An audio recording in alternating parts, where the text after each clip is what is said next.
Lecture 63 start करते हैं जी, FAR 1 CAF 1 का। एक क्वेश्चन है आपके क्वेश्चन बैंक में, क्वेश्चन नंबर 8। होमवर्क में कौन सा क्वेश्चन दिया था आपको? आसिफ इंजीनियरिंग हो गया था। अच्छा, इसका सोल्यूशन मैं आपके साथ शेयर करूंगा और थोड़ा सा सवाल को भी आपके साथ डिस्कस कर लूंगा, लेकिन पहले मैं चाह रहा हूं कि ये वाला सवाल हम कर लें। 8वां, prepare extract of CL's statement of financial position and related notes to the financial statement for the year ended 30 June 19 along with comparative figures for the above. Note on PPE is not required, वो कह रहे हैं note PPE का मत बनाना। तो फिर relevant notes कौन से रह जाते हैं? अगर कोई चेंज इन पॉलिसी हुई या कोई एरर हुआ तो फिर उसका नोट होगा, ठीक है। स्टेटमेंट ऑफ फाइनेंशियल पोजीशन सिर्फ मांगी है उसने, एक्सट्रैक्ट्स उसके, ठीक है, और नोट मांगा है।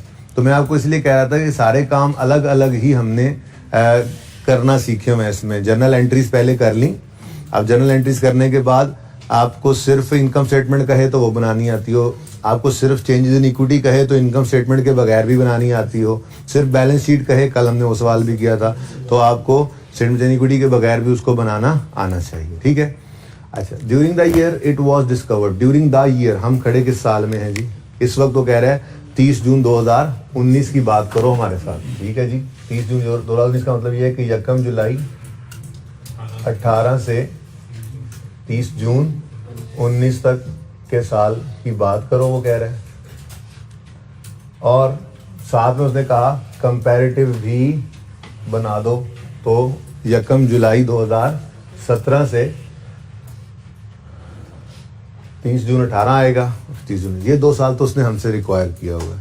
अब इस साल में खड़े हुए वो कह रहा है जी पता चला है हमें कुछ। क्या पता चला है? During the year it was discovered that due to some calculation error in Excel sheet, fair value of Coal Limited's office building was taken as 460 instead of 360।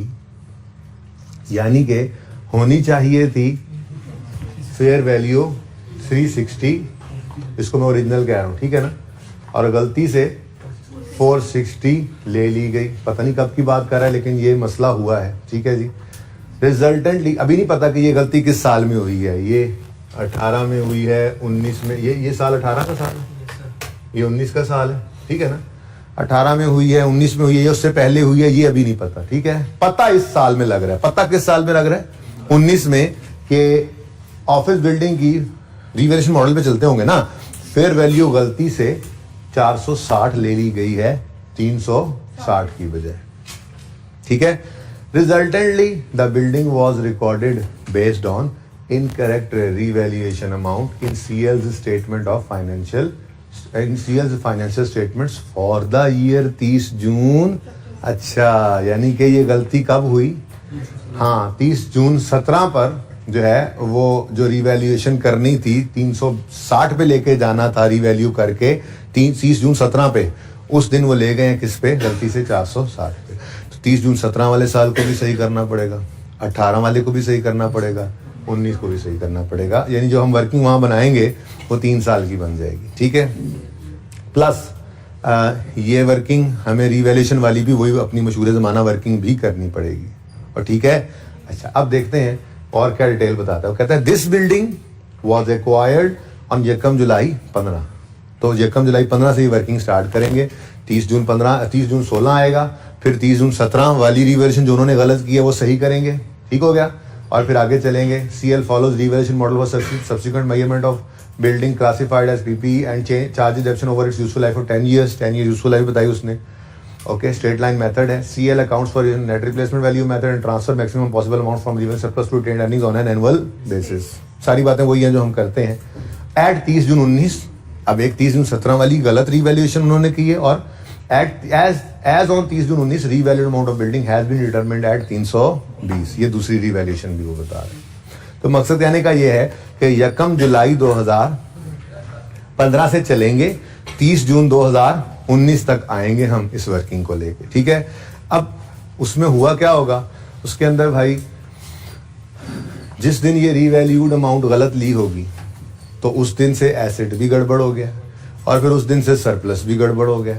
तो हमें रिवैल्यूएशन सरप्लस को भी सही करना पड़ेगा, और हमें लेकिन मसला ये है इस सवाल के अंदर कि उसने हमें पीपीई तो बता दिया, सरप्लस बताया नहीं था। भाई सरप्लस हमारी वर्किंग से निकल आएगा, रीवैल्यूएशन सरप्लस इक्विटी के अंदर आता है, ठीक है, रिटेन्ड अर्निंग्स में नहीं आता। लेकिन रिटेन्ड अर्निंग्स का बैलेंस हमें गिवन नहीं है कि उसमें डेप्शन वगैरह का इम्पैक्ट ले सकें। बहरहाल देखते हैं, जहां तक हो सका चलेंगे, अल्लाह ने चाहा तो कुछ ना कुछ हल निकल ही आएगा। ठीक है, तो करें शुरू काम को।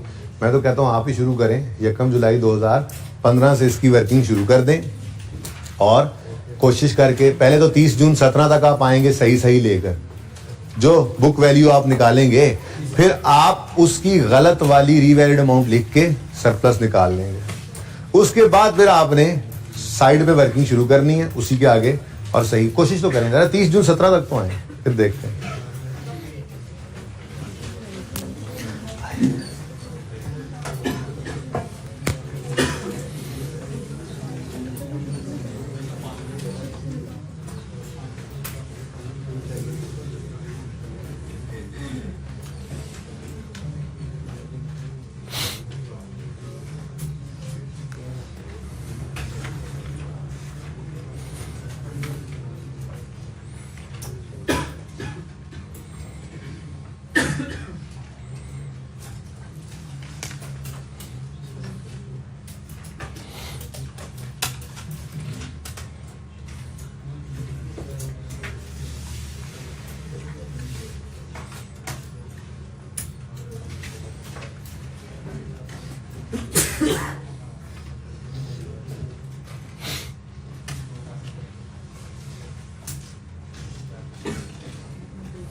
अच्छा जी, 1 जुलाई 15 से चलना है, 30 जून 16, 30 जून 17, 30 जून 18, 30 जून 4 साल की वर्किंग करनी है। चलो पहले ना रॉन्ग वाली वर्किंग कर लेते हैं एक बार, ठीक है। वैसे तो शायद 19 की ज़रूरत नहीं होती क्योंकि 19 प्रेजेंट नहीं कर रहे होते हम, बाहर चलने दें एक बार, पहले एक बार सारी गलत वर्किंग कर लेते हैं, क्या ख्याल है। तो एंट्रीज तो आया करती हैं, अब एंट्रीज को मैं अगर ऊपर जगह रखूं, कोई एंट्रीज बनानी भी है, अगर देखते हैं एंट्रीज की जरूरत है या नहीं है। एंट्रीज बगैर काम चला, जैसे मुहानी वाले सवाल में किया था तो वैसे भी चला लेंगे, ठीक है ना, लाजमी थोड़ा ही एंट्रीज करना। इसलिए वर्किंग 1 फिलहाल मैं आज बना रहा हूँ अपनी सी रिवैल्यूएशन की वर्किंग को, ठीक है। तो working 1 date, description,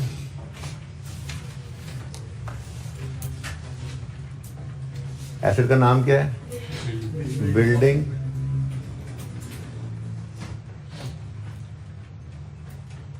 revaluation surplus और प्रॉफिट एंड लॉस। फिलहाल मैं ये रॉन्ग एंट्री कर रहा हूँ, ठीक है, रॉन्ग कैलकुलेशन सारी कर रहा हूँ। तो शुरू करते हैं जी। 1 जुलाई 2015 पे हमने ये एसेट खरीदा था 500 रुपये का, ओके। लाइफ थी इसकी 10 साल, रेजिडुअल वैल्यू तो सवाल में गिवन नहीं है, अब बोलो। अच्छा, और लाइफ 10 साल, मेथड स्ट्रेट लाइन, तो डेप्रिसिएशन करेंगे 30 जून 16 पर 500/10।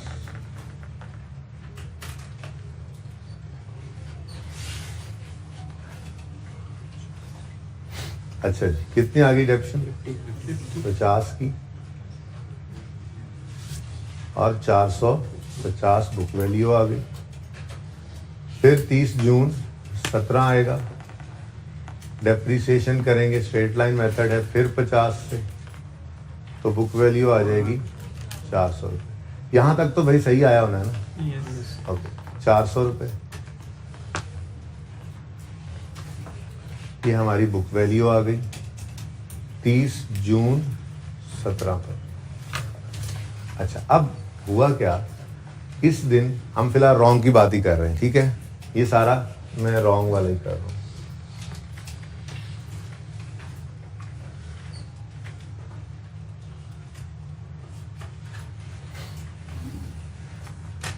अब इस दिन एक लाइन खाली छोड़ी और इन्होंने रीवैल्यूड अमाउंट लिख डाली 460। गलती से ये लिख दी थी ना, तो 460 लिख दी इन्होंने खैर से, और 60 रुपए का रीवैल्यूएशन सरप्लस रिकॉर्ड कर लिया। गलती भी चेक करो ना, अपने मतलब की है ना। तो ये रीवैल्यूड अमाउंट ले गए हैं ये, और रीवैल्यूएशन सरप्लस बैलेंसिंग निकल आया। पता नहीं अब दरअसल क्या बनता है, लेकिन फिलहाल ये हो गया। अब चूंकि ये एक बार गड़बड़ हो गई है, और ये गड़बड़ शुरू कब हो रही है? 17 के साल से हो रही है, ठीक है ना? 15 और 16 ठीक थे, 15 से शुरू हुआ और 16 में पहला साल ठीक था, ठीक है? दूसरे साल की डेप्शन तक भी बात ठीक थी, लेकिन जो एंड पे काम हुआ है ना, ये गड़बड़ हो गई है, ठीक है? आगे बढ़ते हैं, अल्लाह खैर करेगा। अब 30 जून 18 आएगा, डेप्रिसिएशन की होगी इन्होंने 460 डिवाइड किया होगा 8 से, क्योंकि 2 साल गुजर चुके इस दिन खड़े होकर। यकम जुलाई 15 वगैरह एसेट आया है, तो 30 जून 16, 30 जून 17, 2 साल गुजर गए, 10 में से 2 गए, रिमेनिंग 8 हैं। तुम इतने दिनों बाद कहाँ से आ रहे हो भाई?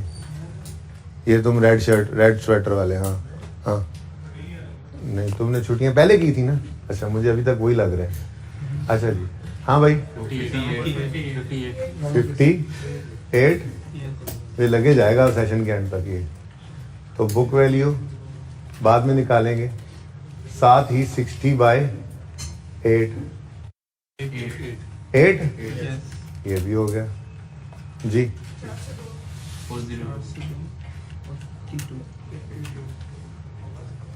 ठीक है। अच्छा, अब question is, during the year it was discovered due to some error in Excel sheet, fair value was taken as this, ठीक है जी। और the building was recorded based on incorrect revaluation amount in CL's financial statement for the year 30 जून 17, इसमें गलत हो गया। 18 में भी गलती आ गई होगी, ठीक है? आगे उसने सारी डिटेल सिर्फ दी थी कि कब खरीदा हमने इसको, 500 का खरीदा, यकम जुलाई को खरीदा, रिवैल्यूएशन मॉडल यूज करते हैं, लाइफ 10 साल है, स्ट्रेट लाइन मेथड है, नेट रिप्लेसमेंट मेथड है, और 30 जून 19 पे the revalued amount of building has been determined as 320। अब मेरा सवाल ये है कि क्या हमें ये अज्यूम करना चाहिए कि ये 30 जून 19 वाला साल जो है, इसमें भी ये गलती हो चुकी है? जी सर वाले कुछ हैं और नो सर वाले कुछ हैं। जी सर वाले हाथ खड़ा करें, ओके। नो सर वाले हाथ खड़ा करें। मैं सवाल, तुमने दोनों में हाथ खड़ा कर दिया भाई, हैं? वैसे ही हाथ खड़ा किया। सुनो मैं क्या कह रहा हूँ, मैं ये कह रहा हूँ कि ये बिल्डिंग 30 जून 19 पे फिर रीवैल्यू होनी है, ठीक है? तो क्या हम ये अज्यूम करें कि फाइनेंशियल स्टेटमेंट्स बन चुकी हैं? कहीं पे फाइनेंशियल स्टेटमेंट्स गिवन है? कहीं पे गिवन है? फाइनेंशियल स्टेटमेंट्स तो गिवन ही नहीं है। इसका मतलब 19 के अंदर जो सही होगा हम वो कर लेंगे। मसला तो 18 तक ही चला है, ठीक है? 18 के साल की तो फाइनेंशियल स्टेटमेंट्स निकल के जा चुकी ना यूजर के पास, और जो 17 में गलती हुई थी वो 18 के अंदर भी हुई। 19 के अंदर तो कहीं पे उसने ये नहीं बताया कि ड्राफ्ट फाइनेंशियल स्टेटमेंट्स बन चुकी हैं, या ये फाइनेंशियल स्टेटमेंट्स का बैलेंस है, ये इसके अंदर सरप्लस है, ये रिटेन्ड अर्निंग्स हैं, ये पीपीई है। ऐसी तो कोई बात है ही नहीं। बात समझ रहे हो? ठीक है। बहरहाल फिलहाल मैं इसको यहाँ पे रोकता हूँ कि 30 जून 18 तक ये गलती हो गई थी, ठीक है। और मैं इसके साथ यहाँ पर आपको करेक्ट वाली अकाउंटिंग भी कर देता हूँ फिर, ठीक है।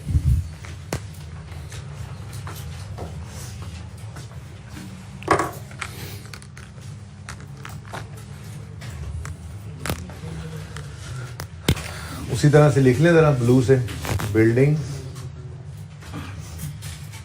Revaluation surplus profit and loss, और ये करेक्ट होना इस तरह से चाहिए था भाई, बाकी तो सारा सही आ रहा है, ठीक है। बिल्डिंग 500 थी, 50 ही डेप्रीशिएट होकर 450 आई होगी, फिर 50 ही डेप्रीशिएट होकर 400 आई होगी। यहाँ तक तो कोई लड़ाई नहीं थी, लड़ाई तो यहाँ पे शुरू हुई जब इन्होंने यहाँ पर एक लाइन खाली छोड़कर 460 लिखा था, जब के होना चाहिए था किधर गया 360। तो अगर ये 360 होता दोस्तों तो यहाँ पर 40 का लॉस आता, सरप्लस कुछ ना आता बल्कि 40 का लॉस आता, ठीक है जी। और ईयर एंड पे फिर आपको इस 360 को वर्किंग ना करूँ तो काम चलेगा। चलो यहाँ पे कर ही देता हूँ, 60/8 ज़रा करीब करीब कर देते हैं, और 60/8 ये ब्लैक वाला इनकरेक्ट वाला हो गया, ठीक है। और साथ ही मैं ये अगली ब्लू की वर्किंग यहाँ पे कर देता हूँ, बाकी तो ज़रूरत नहीं पड़ी थी जी। 360 डिवाइडेड बाय 8 करना था और 40 डिवाइडेड बाय 8 करना था जी।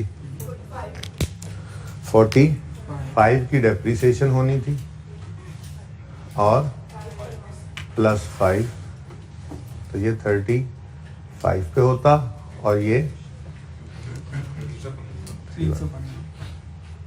ठीक है, सही हो गया।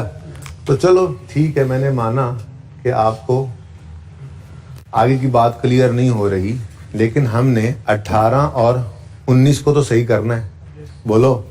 तो 18 तो हमारे सामने आ गया ना, 18 ये पड़ा हुआ है हमारे सामने, 17 की डेप्रीसिएशन डिफरेंट, मतलब 17 के एंड पर मसला है और 18 के अंदर डेप्रीसिएशन वगैरह का मसला है, ठीक है। मैं अगर सिर्फ इम्पैक्ट से निकालना चाहूँ तो वो भी निकाल सकता हूँ, लेकिन मैं आपको 2 मिनट देता हूँ, आप ट्राई कीजिए, ठीक है जी। साल ये हैं 3 हमारे, 17 से गलती शुरू हुई है, उससे पहले कोई नहीं थी गलती, इसलिए उसको कुछ करने की ज़रूरत नहीं है। 18 का साल हमें रिक्वायर्ड है और 19 का साल भी हमें रिक्वायर्ड है। कुछ इस तरह का मामला है, ज़रा चेक करें आप, कुछ समझ में आती है या नहीं बात, उधर ही रखें ताकि देखें बच्चे और ट्राई करें। ये देख लो कि हमारा अल्टीमेट ऑब्जेक्टिव क्या है। हमारा अल्टीमेट ऑब्जेक्टिव क्या है? Coal limited statement of financial position extracts हैं, थोड़ा सा नकल तो करा दूं ना। एज ऑन 30 जून 19, और इसमें आपको 30 जून 19 पता नहीं करना पड़े या ना करना पड़े, ठीक है, लेकिन 30 जून 18 और 30 जून 17 में बहरहाल गड़बड़ है, ठीक है। फिलहाल मैं इस 19 को मिटा रहा हूँ, जरूरत पड़ी तो लिख लेंगे, क्योंकि अभी तक तो मैंने वर्किंग को भी यहीं रोका हुआ है, ठीक है। अब एक चीज इसमें है, property plant and equipment. Building जो है वो प्रॉपर्टी प्लांट इक्विपमेंट में ही है ना, उसने यहाँ पे नाम प्रॉपर्टी प्लांट इक्विपमेंट ही यूज कर लेना, सिर्फ बिल्डिंग क्या कहना है, प्रॉपर्टी प्लांट एंड इक्विपमेंट है, ठीक है। हो सकता है कोई शॉर्टकट हो सकता है कोई गड़बड़ करनी पड़े, देख लेंगे आप। फिर दूसरी चीज यहाँ पर हिट हो रही है डेप्रीसिएशन, हाँ रीवैल्यूएशन सरप्लस भी है, ये 2 चीजें इक्विटी के अंदर रिवैल्यूएशन सरप्लस आ गया, और वो जो डेप्रीसिएशन वगैरह का फर्क है रिटेन्ड अर्निंग्स को भी हिट कर रहा होगा। थोड़ी सी नकल करवाइए आपको कि हमारा मतलूब वाओ मकसूद यही है। उसके बाद जो नोट शोट है ना वो यहाँ पे बना लेंगे, टेंशन नहीं लेनी उसकी, ठीक है। नोट मैं बाद में बनाऊंगा, उसकी बात भी बाद में करेंगे, लेकिन ज़रा तरतीब बना दी आपके सामने। Notes to the financial statements और for the year ended 30 June 19, लेकिन आपको ये बताया हुआ है कि 30 जून 19 भी हो तो 30 जून 19 के साल में एरर करेक्शन नोट के अंदर 30 जून 19 को प्रेजेंट हम नहीं करते, तो 30 जून 18 ने आना है और 30 जून 17 ने भी आना है, ठीक है, नोट के अंदर, ठीक है। लेकिन यहाँ पर नोट नंबर कोई भी लगा दो, नोट नंबर 15 ऐसे ही, पर पीपीई का नोट मत बनाने बैठ जाना, क्योंकि उसने खुद मना किया है। उसने कहा ना रेलेवेंट नोट्स बना दो, तो कोई अक्लमंद ये करता रेलेवेंट नोट्स में तो फिर पीपीई भी है, और वो सही करता शायद, पीपीई का नोट भी बना देता। उसने कहा पीपीई का नोट मत बताओ, उसके अलावा नोट्स, उसके अलावा फिर क्या है, करेक्शन ऑफ एरर नोट है, तो एरर करेक्शन नोट भी यहाँ पर बनेगा इंशाल्लाह, बाद में बनेगा। फिलहाल तो ये सिर्फ आपको मैंने थोड़ा सा बताया कि ये हमारा सोल्यूशन कुछ इस तरह से चलेगा। फिलहाल तो आप मुझे 30 जून 17 और 30 जून 18 के बारे में कुछ कर दीजिए, ट्राई कीजिए।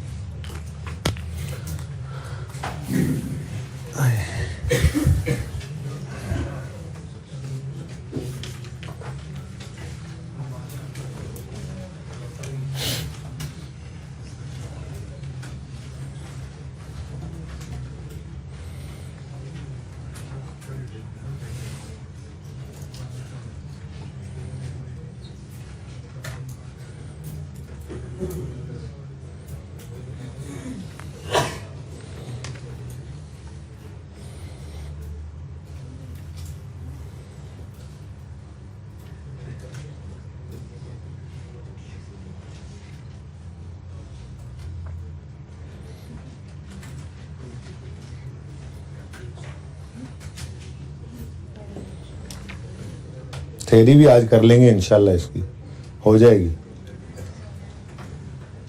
आज टॉपिक इंशाल्लाह ये क्वेश्चन चलते रहेंगे इसके, जैसे होमवर्क में क्वेश्चन दे दिया, अगले दिन डिस्कस कर लिया, टाइम मिल गया तो टेस्ट में सवाल आ गया उसको डिस्कस कर लेंगे।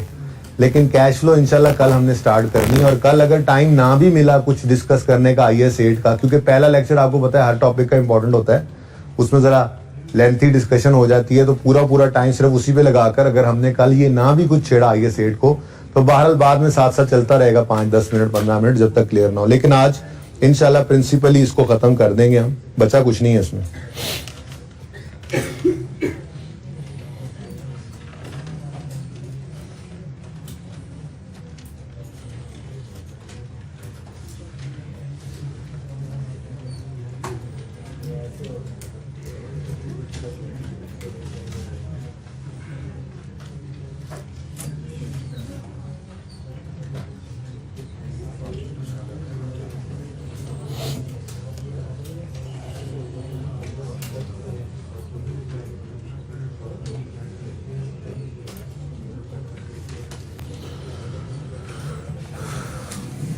अच्छा जी, देखें इधर 17 और 18 को प्रेजेंट करना है। पता नहीं आप किस परेशानी में पड़े हुए हैं, पता नहीं आप किस परेशानी में पड़े हुए हैं, इतनी देर से पता नहीं क्या सोच रहे हैं। 30 जून 17 पर सही बिल्डिंग, रेड 30 जून 17 पर सही बिल्डिंग 360 है 360। इम्पैक्ट वगैरह तो एरर करेक्शन नोट में बताएंगे, फिलहाल तो ये बताओ कि सही बिल्डिंग कितनी होनी चाहिए, 360। और इसके ऊपर क्या लिखेंगे आप, रीस्टेटेड।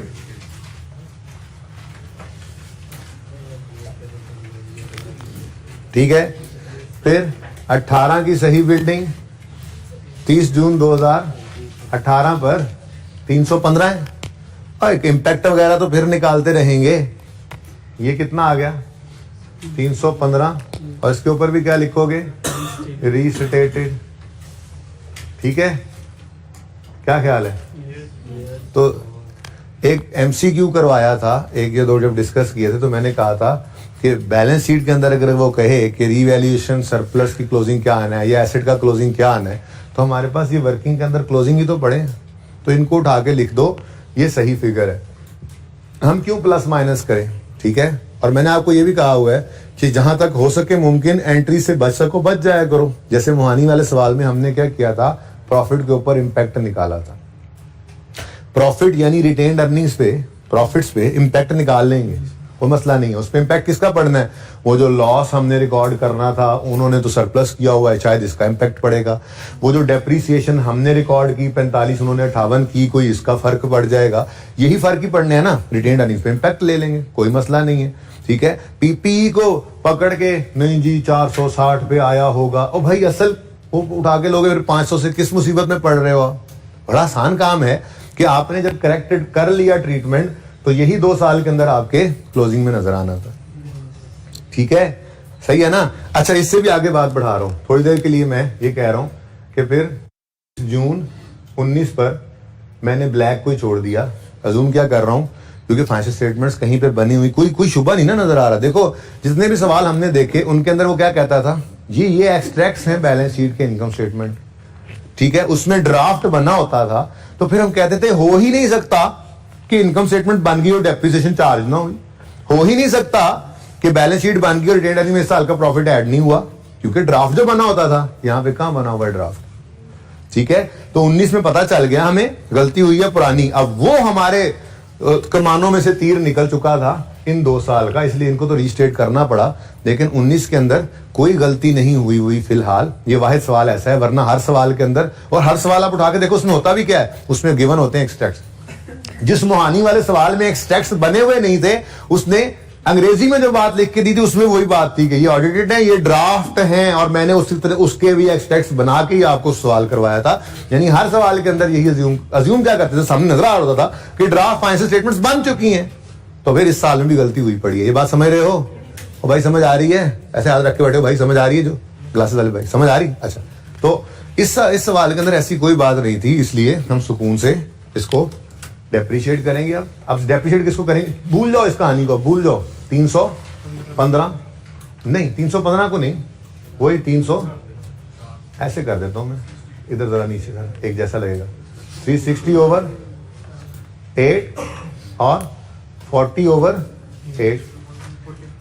ठीक है, ये अगेन 45 की डेप्रिसिएशन और ये +5, ये बच गया 270 और 30 का लॉस। अच्छा, अब ये क्या है, बुक वैल्यू है। क्या है, बस ये लिख दें 30 जून 19 में, ये लिख दें। नहीं, अब इधर देखो, अब ये आखिरी वाली लाइन पढ़ो, as at 30 June 19 revalued amount of building has been determined at ₹320। तो 320 इसकी रीवैल्यूड अमाउंट है। तो एक लाइन खाली छोड़ी आपने, और रीवैल्यूड अमाउंट लिख लिया आपने 30 जून 19 पर। रीवैल्यूड अमाउंट कितनी है भाई, 320। तो 50 का आ गया आपको रीवैल्यूएशन सरप्लस। डेप्शन हो गई ना बेटा, डेप्शन तो कर दिया इस साल की। डेप्शन का कोई पूछ रहा था, क्वेश्चन है कोई बेटा? सही है। अच्छा जी, साथ वाले कह रहे हो पहले डेप्रिसिएशन हुई है। अच्छा, मुझे लगा मुझे कह रहे हो जी। 320 में 50 का सरप्लस आ गया, 320 पे लेकर गए। अब पहले 30 का लॉस रिवर्स हुआ और प्लस ना भी लिखो तो प्लस ही होता है, 0, और बाकी 20 का आ गया रीवैल्यूएशन सरप्लस। और फिर डेप्रिशिएट करें आप इसको? नहीं भाई नहीं, रुक जाओ बस। तो 30 जून 2019 पर हमारा पीपी नजर आएगा 320 भाई, 270 नहीं, 320, और इस पे रीस्टेटेड। अच्छा, अगर कर भी दिया होता इन्होंने तो हम इफेक्ट निकाल लेते, सही कर लेते, लेकिन हम तो करेक्ट वाला ही ले रहे होते ना। कर भी लिया होता उन्होंने कोई गड़बड़ तो, लेकिन उन्होंने ऐसी कोई बात नहीं की कि हमने रीवैल्यूएशन कर दी हुई है तो पुराने को ही कंटिन्यू करें। हम इस साल को हमने सही ही कर लिया। तो अल्टीमेटली यहाँ पर अगर हम सही करते भी सही कुछ, तो इसके ऊपर तो वैसे भी रिस्टेटेड नहीं लिखा करते थे। ठीक है, यहाँ तक को मसला है तो बताएं। इसका मतलब जो नीचे में जगह मैं आगे इसलिए लिखा नहीं था कि आप सोचें कि यार इसके नीचे क्या लिखें और फिर आगे वर्किंग करें जैसे करते थे। नहीं भाई, जब रीवैल्यूएशन की वर्किंग की है तो इसके क्लोजिंग ही बैलेंस शीट में आने हैं, गलत वाले नहीं, सही वाले आने। ठीक है, चलो अब अगली चीज है, अल्लाह आपका भला करे, इक्विटी स्टार्ट हो जाती है। ठीक है, इक्विटी के अंदर दो चीजें हैं। एक होगी इक्विटी के अंदर, मैं ऊपर हेडिंग बना ही देता हूं, जगह आज थोड़ी सी है। ये नॉन करंट एसेट्स में था, प्रॉपर्टी प्लांट एंड इक्विपमेंट 320, 315, 360, थोड़ा सा हेडिंग भी आ जाए ना, जगह आज खुली डुली है ना। उसके बाद करंट एसेट्स कोई नहीं सवाल में गिवन, कोई जो इंपैक्ट पड़े। Current liabilities, non current liabilities कोई नहीं हिट हो रही। अब दो चीजें और हिट हो रही हैं, क्योंकि एक्सपेंस वगैरह आ रहे हैं गड़बड़, तो रिटेन्ड अर्निंग ने हिट हो जाना है। और सरप्लस का भी मसला है, वो सरप्लस रिकॉर्ड किए बैठे हैं, हम कह रहे हैं लॉस है, जब गलती हुई है तो वो मसले मसाइल भी हैं। तो फिर इक्विटी के पोर्शन के अंदर दो चीजें हैं, 2 मिनट 4 मिनट मिलेंगे आपको, ठीक है। आप रिटेन्ड अर्निंग्स के इम्पैक्ट को सोचेंगे, ठीक है जी जी, बगैर एंट्रीज के आपने इम्पैक्ट देखना है कैसे, जैसे हमने इम्पैक्ट ऑन प्रॉफिट की बजाय, भाई प्रॉफिट का इम्पैक्ट अल्टीमेटली रिटेन्ड अर्निंग्स पे ही है ना, आपने रिटेन्ड अर्निंग्स पे इम्पैक्ट ले लेना है, ठीक है। इसके लिए आप वर्किंग 2 कर लें, ये काम नहीं करना, क्या जरूरत है मुसीबत में पड़ने की, ठीक है। आप यहां पे लिखोगे वर्किंग 2 इम्पैक्ट ऑन प्रॉफिट था ना, उस दिन वो प्रॉफिट मिला हुआ था सामने, हमने प्रॉफिट पे इम्पैक्ट ले लिया था, आज प्रॉफिट नहीं है, रिटेन्ड अर्निंग्स पे इम्पैक्ट ले लेते हैं, क्योंकि बैलेंस शीट में तो रिटेन्ड अर्निंग्स में जाना है ना, तो प्लस माइनस कर देंगे। आप कहोगे जी पता नहीं कोई गिवन है या नहीं है, भाई वो मुझे भी नहीं पता, बस देखिए आप फिलहाल तो इम्पैक्ट ऑन रिटेन्ड अर्निंग्स आप निकाल सकते हैं कोशिश करके वर्किंग 2 में, और उसके बाद रीवैल्यूएशन सरप्लस है। अब ये देख लेना, हमने सही वाला सरप्लस लेना है, गलत वाला नहीं लेना, सही वाला लेना है, गलत वाला नहीं लेना। तो मैं तो कहता हूं पहले रीवैल्यूएशन सरप्लस लिख लेना, मुफ्त के नंबर ले लेना, उसके बाद रिटेन्ड अर्निंग्स में लड़ाइयां शुरू करना। आपके पास पूरे अब 3.5 मिनट है बात करते हुए, 30 सेकंड और गुजर गए, चलो 4 मिनट ले लो, खैर है।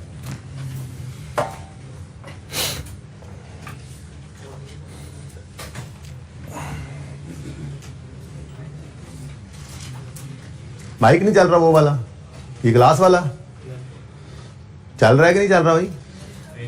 तो गूंगे हो जाके किसी ने कह देना, किसी को मैसेज कर दे भाई, आमिर भाई किसी को मैसेज कर दे, फूंके तो आ रही हैं उसमें।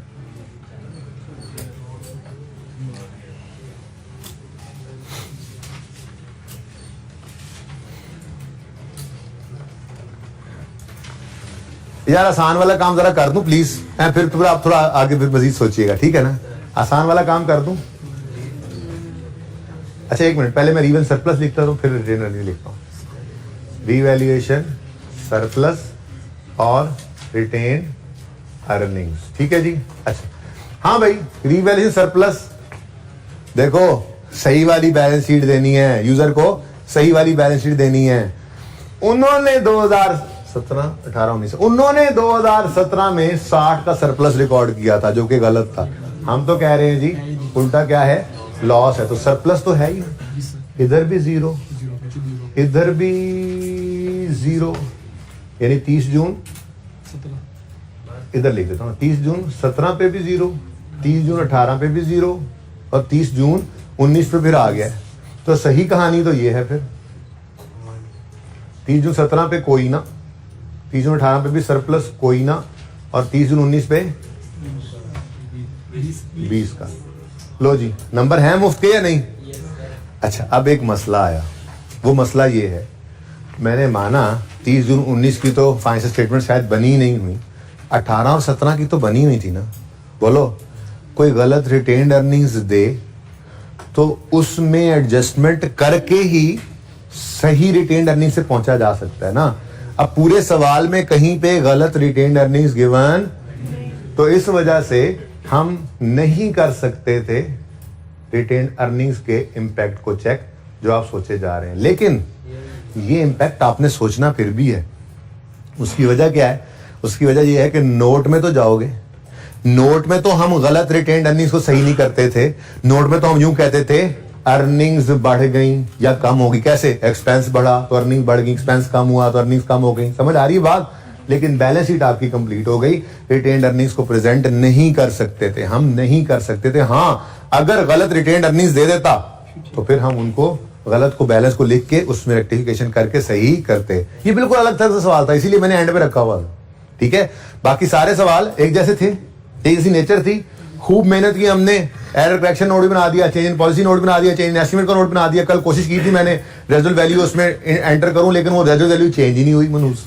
ठीक है ना, इसलिए वो बच गया। फिर किसी दिन सवाल देखेंगे, उसमें मैं रेजल्ट वैल्यू को चेंज कराऊंगा चेंज इन एस्टिमेट में, और उसका फिर नोट आपको बनवाऊंगा। बहरहाल वो उधार तो है। ठीक है, तो कहने का मकसद ये कि टॉपिक हमारा पूरा हो गया था। एक अजीबोगरीब सा सवाल बीच में आ गया, मैंने कहा चलो यार अजीबोगरीब को भी करना चाहिए। एक आधा और अजीबोगरीब टेस्ट में दे दूंगा मैं। ठीक है, बाकी ये है बाकी आसान है टॉपिक। ठीक है, तो भाई ये तो मामला हल हो गया, ये कहानी खत्म हो गई है, ठीक है। रिटेन्ड अर्निंग्स का बैलेंस बनाना है या नहीं बनाना? रिटेन्ड अर्निंग्स का बैलेंस यहाँ पे शो कर ही नहीं सकते क्योंकि गलत रिटेन्ड अर्निंग्स गिवन नहीं है। देखो ना, आपने इंपैक्ट तो नहीं बताना भाई, ये आपको समझ नहीं आ रही बात, जरा ध्यान से सुनो। बैलेंस शीट में हम ये तो नहीं बताते रिटेन्ड अर्निंग्स इतने से बढ़ गई या कम हो गई, क्या ख्याल है? रिटेन्ड अर्निंग्स बैलेंस शीट में तो नजर आती हैं एज ऑन इतनी अर्निंग्स पड़ी हैं, वो गलत दी होती तो हम प्लस माइनस करते, इतने से बढ़ी इतने से कम हुई इस एडजस्टमेंट की वजह से, और अब इतनी सही वाली रिटेन्ड अर्निंग्स हैं, ये हम नहीं बता सकते यहाँ पे, ठीक है ना। इसलिए इसको यहाँ पे प्रेजेंट नहीं करना। सोल्यूशन में देखोगे तो आपको ये नजर ही नहीं आएगी, ये लिखा हुआ नजर ही नहीं आएगा, सिर्फ दो चीजें नजर आएंगी, पीपीई और रिवैल्यूएशन सरप्लस। लेकिन मैंने ये लिख कर क्वेश्चन मार्क डाला ताकि आपको याद रहे कि ये हो नहीं सकता था, ठीक है। अब अगली बात, एरर करेक्शन नोट के अंदर आपने पहले अंग्रेजियां मारनी है। क्या कहोगे आप ऐसे? ड्यूरिंग द ईयर, सुनो, during the year it was discovered that, ये चेक करो, पूरा हो गया जुमला। It was discovered that due to some calculation error in Excel sheet, a fair value of coal limited for office building was taken incorrectly at 460 instead of 360. Resultantly, building was recorded based on incorrect valuation amount. CS statements for the unit 17। ये अंग्रेजी as it is उठा के यहाँ लिख ली पूरी, इसके number होंगे, इसके नंबर होते हैं, मुफ्त के नंबर नहीं छोड़ने कभी भी, ठीक है। ये हेडिंग्स शेडिंग्स के सब कुछ के। अब आगे आप दिखाओगे इफेक्ट ऑफ करेक्शन। अब हमने करेक्शन कर दी है, कैसे करेक्शन की है? देखो ना, बैलेंस शीट उसने नहीं दी, 17-18 की बैलेंस शीट उसने नहीं दी, अगर दी होती तो उसकी बैलेंस शीट में पीपीई 17 में नजर आ रहा होता 460 पे और 18 में नजर आ रहा होता 402 पे, तो सही है ना? है कि नहीं? ऐसे बैलेंस शीट 19 की तो उसने शायद बनाई नहीं ना अभी, भाई 17-18 की तो बन गई होगी, वही तो गलती हुई थी। 17-18 की बैलेंस शीट अगर वो हमें देता तो उसके अंदर 30 जून 17 पे पीपीई नजर आ रहा था 460 का, जो गलत रिवैल्यूएशन ली थी उसने, और 30/18 पे पीपी नजर आ रहा होता। हमने तो ये नहीं लिए, हमने तो ये फिगर्स उठा ली, इसलिए तो इसको क्या कह दिया? रीस्टेटेड।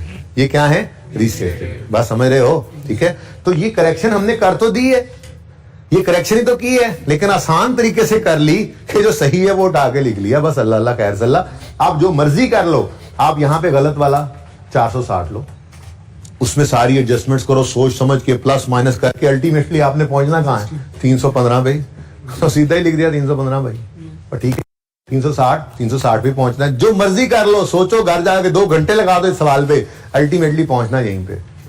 तो बैलेंस शीट FR 2 में जाओगे ना, फाइनेंशियल स्टेटमेंट्स जब बनाओगे वहां पे जाके, ठीक है, तो वहां पे जो फाइनल अकाउंट का सवाल होगा उसमें जब रिवैल्यूएशन आएगी ना, तो वहां पे उस्ताद आपको यही कहेंगे कि बैलेंस शीट में लिखने के लिए अगर आप 30 जून 19 पे हो ना, ठीक है, और आपने वर्किंग यहां से शुरू की है, तो ये ना करो कि पहले मिसाल के तौर पे कॉस्ट मॉडल पे ये पड़ा था 400 पे, फिर उसको रिवैल्यूएशन की ट्रांसफर की एंट्री करें, फिर उसको लॉस को रिकॉर्ड करें, प्लस माइनस करके अल्टीमेटली पहुंचना कहां पे? जैसे मिसाल के तौर पे फाइनल अकाउंट का सवाल आएगा FR 2 में, उसमें लिखा होगा एक एसेट 500 का खरीदा, 2 साल बाद वो रिवैल्यू हो गया है, ठीक है, 360 पे लाना है। अब आपने क्या किया? आपने कहा जी 500 पे एसेट पड़ा है, एसेट अकाउंट बैलेंस शीट में बना रहे होगे ना, एसेट लिखा होगा 500, उसमें से आप कहोगे जी -100 क्या है जी? Transfer, accumulation debit, asset credit, ठीक है, उससे आ जाएगा 400 पे। फिर आप कहोगे अब क्या आ गया? रिवैल्यूएशन लॉस, तो आप एंट्री करोगे revaluation loss debit asset credit 40 से और पहुंचोगे 360 पे, ठीक है। कहां पहुंच जाओगे? इतना सब कुछ करने के बाद उस्ताद कहेंगे देखो यार ये 360 तो वैसे ही निकल आना था, तो यही उठा के बैलेंस शीट में लिख देना था आपने क्लोजिंग बैलेंस। और बात समझ रहे हो? तो ये एक शॉर्टकट है वर्किंग में। याद करो, हम वर्किंग बनाते थे, नोट बनाते थे, तो नोट का क्लोजिंग बुक वैल्यू होती थी और वर्किंग में बुक वैल्यू, ये बराबर होते थे ना, तो क्यों मुसीबत में पड़ना? पहुंचना कहां पे है? 360 पे। तो बैलेंस शीट में क्या नजर आना चाहिए? 360, वो लिख दो, ये नंबर तो लो, इंपैक्ट जो पड़े हैं वो देखते हैं अभी। बात समझे हो? तो balance sheet was very easy, इस क्वेश्चन की बैलेंस शीट तो बिल्कुल ही आसान थी, ठीक है। हाँ, यहां पे आपको थोड़ा सा सोचना पड़ेगा। Effect of correction on relevant line items of financial statements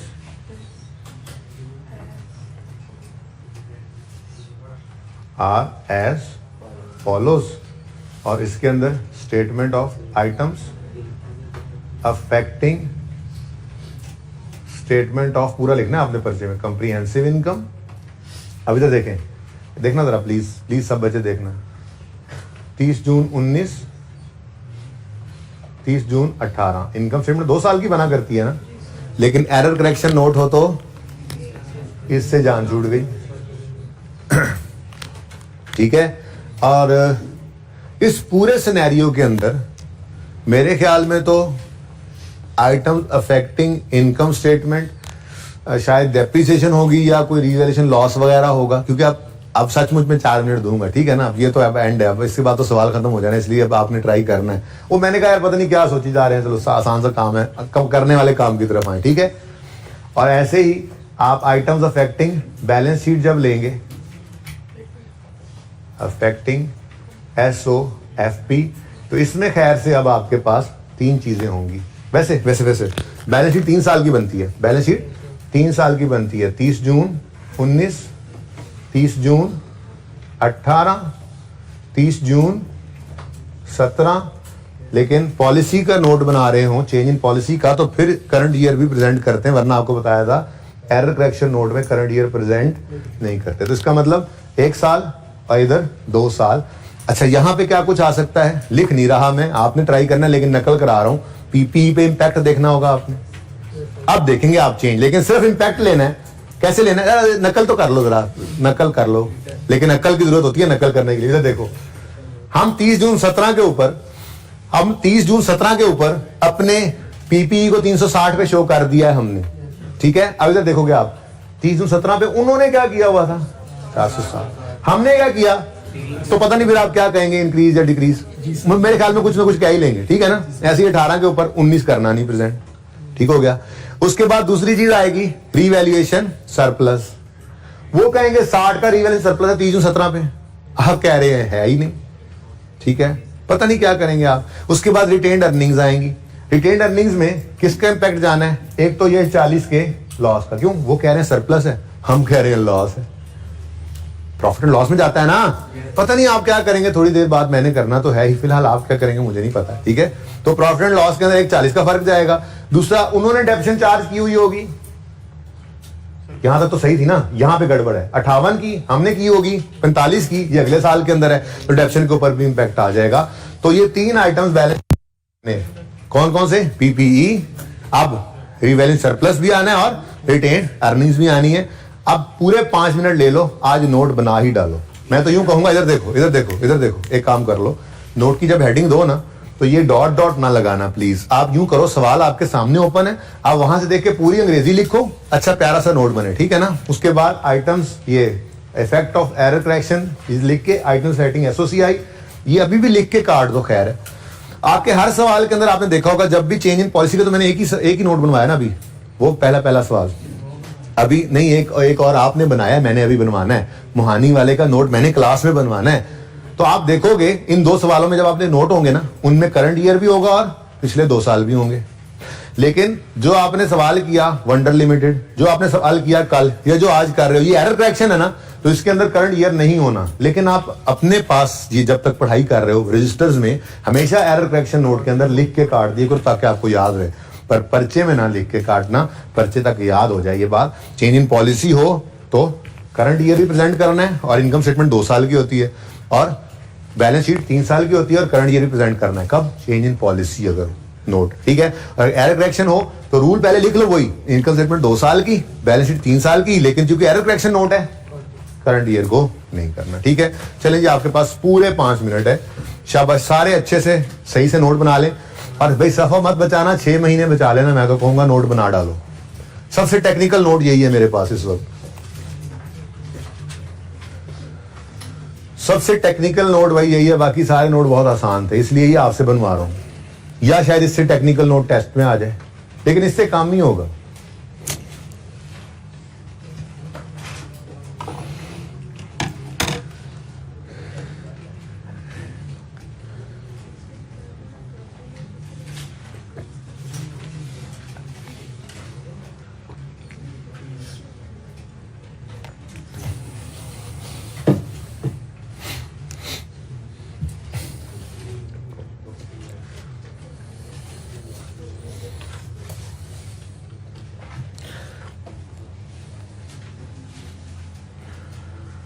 अल्लाह अकबर।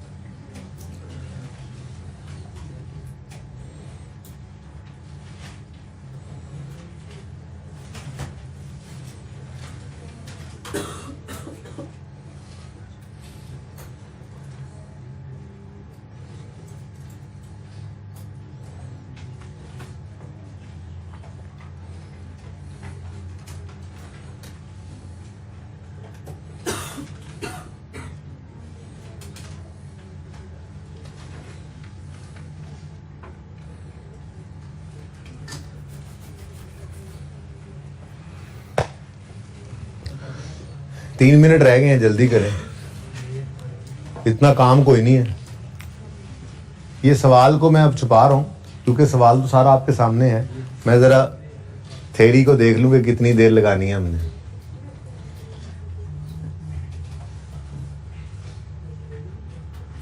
कि जितने क्वेश्चंस मैंने करवाए हैं और ये जो नोट्स वाला चैप्टर है, क्योंकि अभी शायद 1-2 दिन और लग जाएं, प्रिंटिंग के लिए तो गई हुई है बुक। मैं फोटोकॉपियर के पास भी ये रखवा देता हूँ और आपको सॉफ्ट में भी भिजवा देता हूँ, ठीक है ना। जितने क्वेश्चंस करवाए हैं ये चैप्टर में, ठीक है, और जो थ्योरी होगी आज इंशाल्लाह कोशिश करता हूँ।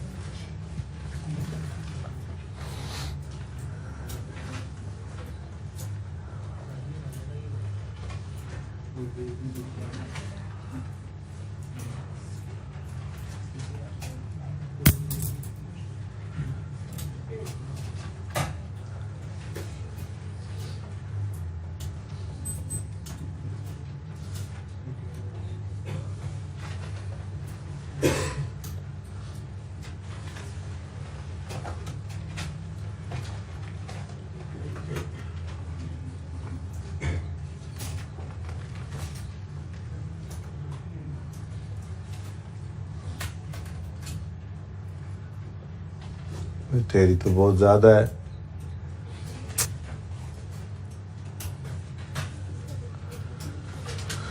अल्लाह अकबर।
लास्ट मिनट है जी।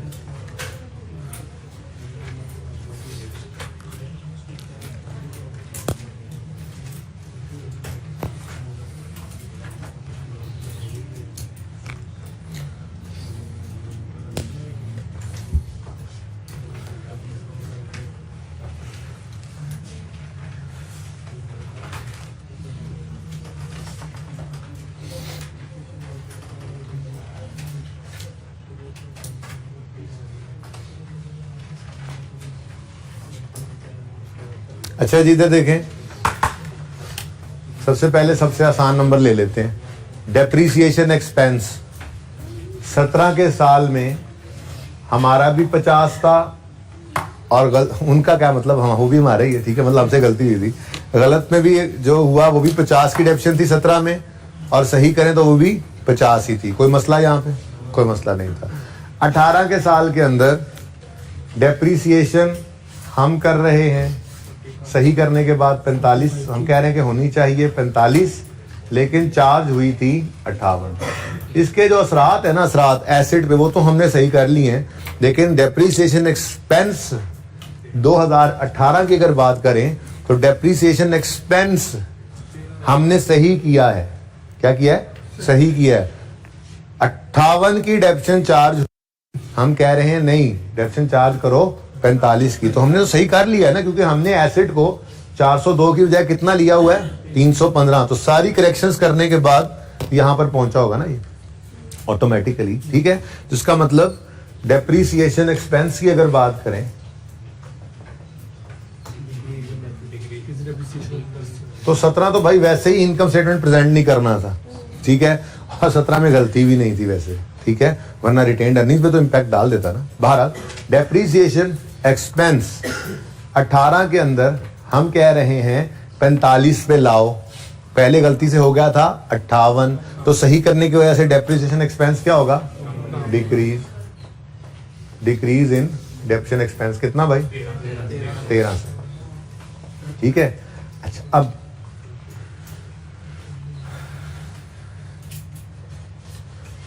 इम्पैक्ट ऑन रिटेन्ड अर्निंग्स हम उसी तरह से निकाल रहे हैं जैसे, ठीक है, 2019 प्रेजेंट में करना, 2018 है और 2017 है।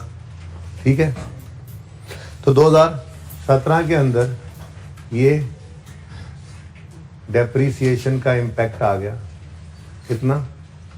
सॉरी 17 में नहीं, इसमें 18 में कितना? 13।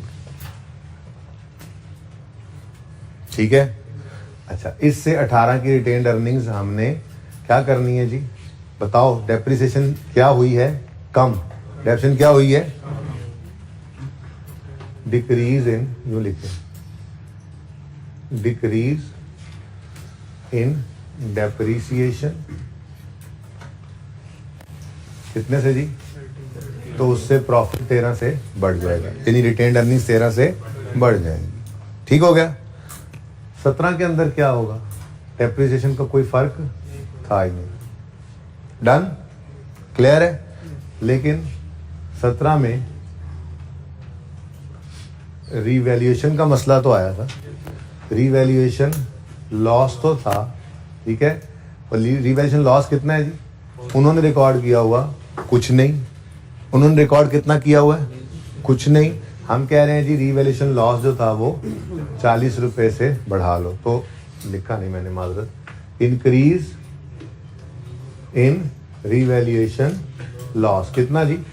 40 के इंक्रीज से रिटेन्ड अर्निंग्स 40 से कम हो जाएंगी। यहां तक को मसला। आप यूं भी लिख सकते थे कि चलो ठीक है, ऐसे ही सही है, और कोई चीज सोचनी है तो सोचें जल्दी से।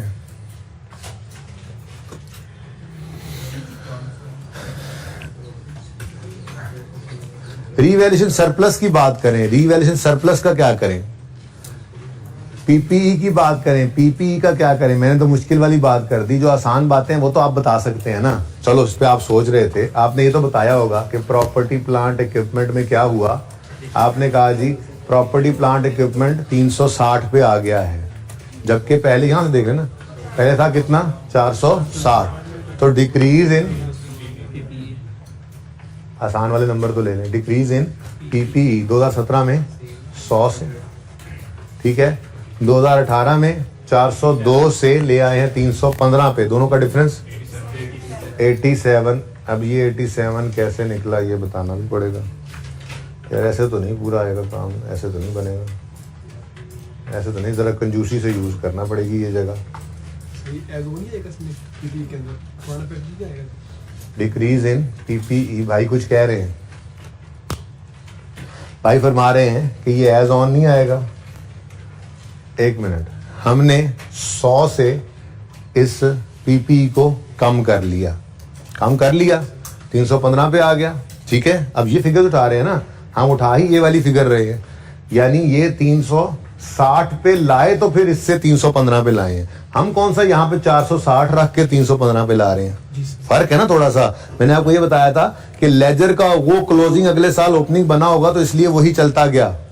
ठीक है, ऐसा मामला नहीं हो रहा यहाँ पे भाई, हमने इस 460 को 360 पे कर लिया है, अब आगे 460 यूज नहीं हुआ ना, 360 ही यूज किया, इसलिए फिर अलग इंपैक्ट ही ले रहे हैं। ठीक है, तो 100 रुपए से डिक्रीज आया पीपीई में पहले साल में, और दूसरे साल में आप क्या कह रहे हैं 87 का डिक्रीज है। और मैं ये कह रहा था ना कि इसको जरा यहाँ पे प्रेजेंट कर दें छोटी सी वर्किंग करके, कैसे जी 400 402, अच्छा 402 माइनस 315, ये मैंने 402 और 315 लिखा है, और यहाँ पे 460 माइनस 360 जरा प्रेजेंट कर दिया हमने। ठीक है, करेक्ट और रॉन्ग को जो कंपेयर कर लिया हमने, तो इससे इम्पैक्ट ले लिया हमने। ठीक है, हाँ भाई, डिक्रीज इन पीपीई हो गया, और रीवैल्यूएशन सरप्लस भी तो बैलेंस शीट का आइटम है, रीवैल्यूएशन सरप्लस। ठीक है, अब देखो मोहतरम ने क्या किया था, मोहतरम ने कहा था वो जो अकाउंटेंट ने गलती से एक्सेल, अच्छा कसूर एक्सेल का था, अकाउंटेंट का नहीं था, 17 के अंदर उन्होंने कहा था भाई साहब सरप्लस आ गया, कितना 60 का। हम कह रहे हैं केड़ा सरप्लस, सरप्लस तो है ही नहीं, कंपैरिजन कर रहे हैं ना। ठीक है, तो इसका मतलब जो हमने सही किया तो सरप्लस में भी क्या आया, डिक्रीज इन रीवैल्यूएशन, जगह कम है, मुकाबला सख्त है, डिक्रीज इन, आप कहते हो कि ऊपर लिख लेते ना थोड़ा सा, बस वो मैं सामने लिख गया, मुझे नहीं अंदाजा हुआ, कह रहे गलती इंसान से होती, क्या हो गया, माफी दे दो। डिक्रीज इन रीवैल्यूएशन सरप्लस, क्या मतलब, वो कह रहा था, ये देखो ये वो कह रहा है, मैंने इस तरह से रखा हुआ, ठीक है ना, वो कह रहा था कितना सरप्लस है जी, कितना 60 का, हम कह रहे हैं केड़ा सरप्लस, उल्टा लॉस है। यानी हमने क्या किया, 60 रुपए से रीवैल्यूएशन सरप्लस को कम कर दिया हमने। देखो नहीं है सरप्लस, वो कह रहा सरप्लस है, हम कह रहे हैं नहीं है, तो इम्पैक्ट क्या पड़ा। अब ये 30 जून 17 की फाइनेंशियल स्टेटमेंट जब गई होंगी तो उसमें तो ये रीवैल्यूएशन सरप्लस 60 रुपए का नजर आया होगा ना 30 जून 17 में यूजर्स को, और बोलो तो वही हम कह रहे हैं कि जी ये जीरो रीस्टेट होकर जीरो क्यों हो गया, क्योंकि ये डिक्रीज कर दिया हमने रीवैल्यूएशन सरप्लस। क्यों डिक्रीज किया है, ये ऊपर हमने अंग्रेजियां मारी हुई हैं, इस वजह से गलती थी, सही की है। ठीक है, आगे बढ़े, अगले साल में आए, अगले साल में वो कह रहे हैं मोहतरम कि सरप्लस कितना है 52, हम कह रहे हैं, क्या कह रहे हैं हम, नहीं हम क्या कह रहे हैं, केड़ा सरप्लस। ठीक है जी, तो यहां पे फिर छोटी सी वर्किंग की हमने, मुझे नहीं पता सोल्यूशन वो थोड़ा डिफरेंट तरीके से हुआ, इसलिए ये ऐसे ही कर लेंगे हम। ठीक है ना, 1 बाय 1 कितना जी 52, वो कह रहे हैं सरप्लस है, इस 30 जून 18 पे नजर आना चाहिए था। यानी अगर वो बैलेंस शीट वही वाली गई होगी यूजर के पास, तो उसमें रीवैल्यूएशन सरप्लस 30 जून 18 के अंदर कितना नजर आया होगा, ट्रांसफर के बाद, ट्रांसफर टू रिटेन्ड अर्निंग के बाद कितना नजर आया होगा 52। हम क्या कह रहे हैं अब 0, तो हमने क्या किया 52 से कम कर दिया इसको ये 52, और ठीक है चलो अब आ गई आपकी बारी दोबारा से। यहां तक कितने ये कितने बच्चों ने सही कर लिया था, माशाल्लाह यार, वेरी गुड, काफी है। चलें जल्दी करें, अब आखिरी 2 मिनट है, जल्दी करें। रिटेन्ड अर्निंग्स को जो रह गए थे सोचें शाबाश सोचें, हट के क्वेश्चन, डिफरेंट क्वेश्चन, शहजादा क्वेश्चन वगैरह वगैरह।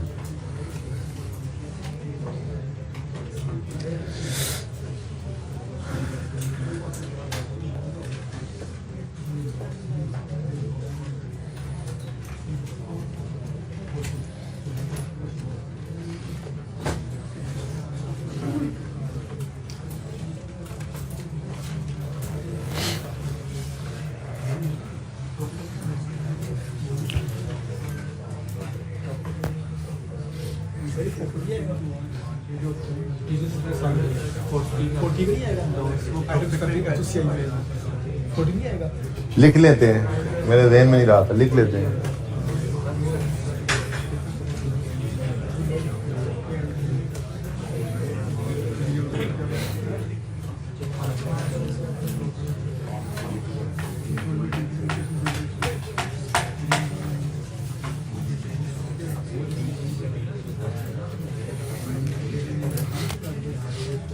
भाई 17 में तो मेरे ख्याल से और कोई गड़बड़ नहीं है। 17 में डेप्शन का इम्पैक्ट है नहीं।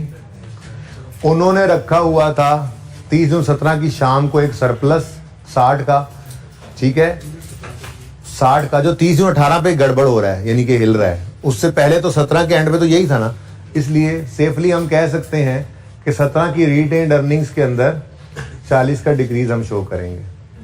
अब बारी आती है 18 की। 18 में डेप्रीसिएशन, यहां पे तो डेप्शन का फर्क नहीं था ना, डेप्शन हमारी भी 50 थी, उनकी 50 थी। यहां पे डेप्शन का फर्क आया 30 और 18 पे, ये हमने ले लिया, ठीक है। एक चीज ये भी तो है, इसकी एंट्री अगर आपको याद हो तो क्या होती थी, revaluation surplus debit retained earnings credit. इसका मतलब उन साहब ने रिटेन्ड अर्निंग्स को 8 रुपए से बढ़ाया हुआ था, ठीक है। तो हमने जब सही किया तो हमने तो वो सरप्लस की ट्रांसफर ली ही नहीं हुई, ठीक है। तो हम यूं लिख सकते हैं कि इंक्रीमेंटल डेप्रीसिएशन, डिक्रीज ही लिख दूं, इंक्रीमेंटल डेप्रीसिएशन कितनी है, 8 रुपए। ये उन्होंने रिकॉर्ड की थी। हम कह रहे हैं भाई सरप्लस नहीं है तो इंक्रीमेंटल डेप्रीसिएशन कौन सी, तो जब हमने करेक्शन की होगी तो ये 8 से कम हो गया होगा, ठीक है। एक स्टेप और आगे। अब मजीद सोचें, अब बस एक चीज रह गई है, सोच विचार करके वो लिख लें, सवाल खत्म है, बस कर दें। अब बहुत टाइम लगा दिया आप लोगों ने।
अच्छा जी, यहां तक को मसला, क्या मसला। अच्छा, अब ये क्या चीज है जी, क्या ये प्रॉफिट है या रिटेन्ड अर्निंग्स है। तो रिटेन्ड अर्निंग्स तो एज ऑन होती हैं, ठीक है।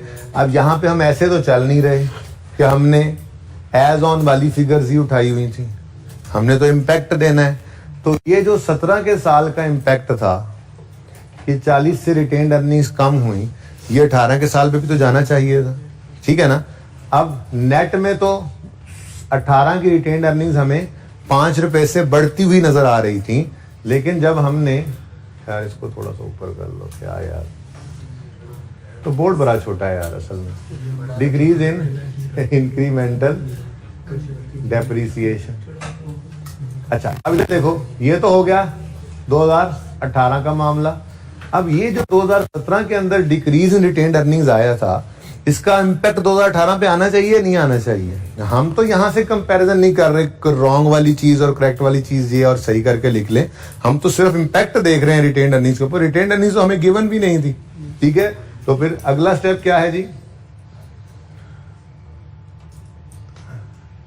ये 40 का जो डिक्रीज था रिटेन्ड अर्निंग्स में 17 में, ये 18 के अंदर भी तो डिक्रीज ही करेगा रिटेन्ड अर्निंग्स को। यानी कि यहां पे मैं लिखूंगा इम्पैक्ट ऑफ 2017 रिटेन्ड अर्निंग्स, ठीक है ना। जो 2017 में 40 से रिटेन्ड अर्निंग्स कम हुई थी, क्योंकि ये एज ऑन होती हैं, ये प्रॉफिट तो नहीं है। हमने मोहानी वाले सवाल में ना इम्पैक्ट ऑन प्रॉफिट लिया था, ठीक है। तो सिर्फ उसी साल को देख रहे थे। Retained earnings are not profit, ये तो एज ऑन फिगर है। तो जो 40 का इम्पैक्ट 17 में पड़ा था, वही 18 वाली रिटेन्ड अर्निंग्स पे भी तो वही इम्पैक्ट रहना है। तो फिर अब बता दो भाई, नेट में क्या बना? 35 से डिक्रीज या इंक्रीज? डिक्रीज हो गए। 5 से लॉस भी तो कम हुआ। कौन सा लॉस? इसकी कोई एंट्री नहीं होती चंदा। Retained earnings debit, retained earnings credit. 5 से रिटेन्ड अर्निंग्स डेबिट कम की, साथ ही 5 से रिटेन्ड अर्निंग्स क्रेडिट बढ़ गई। एंट्री करा दी थी, हालांकि करा के काट दिया था, यानी इसका कोई इम्पैक्ट नहीं है। अब 5 से कम करो, 5 से बढ़ाओ भी सही। फिर याद है इसकी एंट्री क्यों नहीं करते थे? याद आ गई बात? रिटेन्ड अर्निंग्स क्रेडिट तो रिटेन्ड अर्निंग्स डेबिट, तो रिटेन्ड अर्निंग्स पे क्या इम्पैक्ट? नो इम्पैक्ट, ठीक है, सही है। चले, बहरहाल मैक्सिमम क्या होता? ये 40 की गलती आप कर जाते, कोई बात नहीं, खैर है यार। अगर 15 नंबर का सवाल, 12 नंबर का सवाल अगर ये हो, 12-13 नंबर का, 10-12 नंबर का, तो 7-8 नंबर तो आपके आ ही चुके हैं। 1-2 की खैर है यार, कोई बात नहीं। बोलो भाई, रिटेन्ड अर्निंग्स दोनों साल में, शुक्र है, वरना 2 दफा लिखना पड़ता। दोनों साल में क्या हो रही है? Decrease, decrease in retained earnings. अब यहां वर्किंग करने की बजाय मैंने वहां पे जांच चला ली, वर्किंग नंबर 2। हाँ भाई, 40 से और 35 से।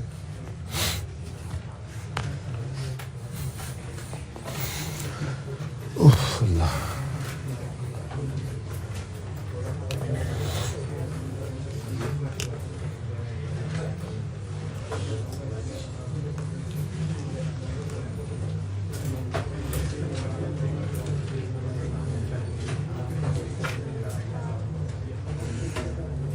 MCQs।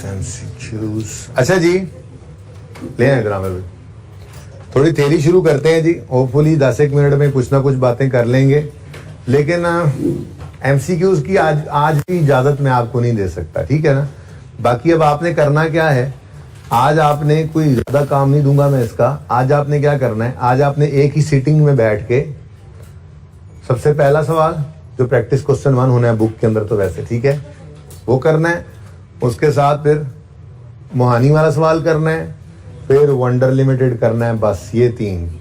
कल वाला भी नहीं करना, इसकी बात बाद में करता हूँ ना, ठीक है। ये 3 एक ही सीटिंग में कर लेने, उसके बाद थोड़ा सा सांस लेके फिर आपने ये सवाल करना है। वो तीनों सवाल चूंकि इतनी बार हो चुके हैं कि मेरे ख्याल में अगर आप मोबाइल से दूर और मतलब पूरी अटेंशन के साथ करेंगे तो हर सवाल 20 मिनट से ज्यादा नहीं ले सकता, ले ही नहीं सकता। तो 15 से 20 मिनट का, बल्कि मोहानी वाला तो और छोटा सवाल था, तो मेरे ख्याल में ये कोई 45 मिनट्स का टारगेट होना चाहिए कि आपने वो तीनों सवाल करने हैं, स्पीड करने हैं, एक बार एक ही सीटिंग में बैठ के करने हैं। वो कर लेने के बाद फिर आप इस पे 15-20 मिनट लगा लीजिएगा, और ठीक है। अभी मैं MCQ इसलिए नहीं दे रहा क्योंकि थ्योरी आज पूरी नहीं होनी, थोड़ी सी बात कल पे भी शायद जाए, तो इसलिए MCQs के अंदर ये थ्योरी ही होती है। बहरहाल पढ़ना शुरू करते हैं कुछ बातें। ये तकरीबन ना इनमें से तकरीबन कोई 70 to 80% बातें मैं आपके साथ कर चुका हूँ। बहरहाल ये आपकी बुक का पेज नंबर 1 होगा। ये मैं इंशाल्लाह ना PDF बना देता हूँ, इनको जितने क्वेश्चंस हमने किए हैं वो और उनके सॉल्यूशंस, ठीक है। इनको मैं मतलब PDF अगर अलग हो सकी या पूरा चैप्टर हो सका तो मैं आप TA को दे दूंगा जी।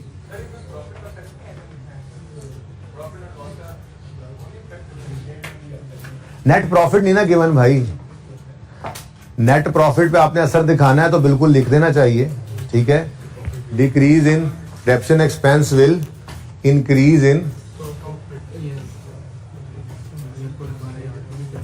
प्रॉफिट, और वो भी 13 ही होगा, ठीक है।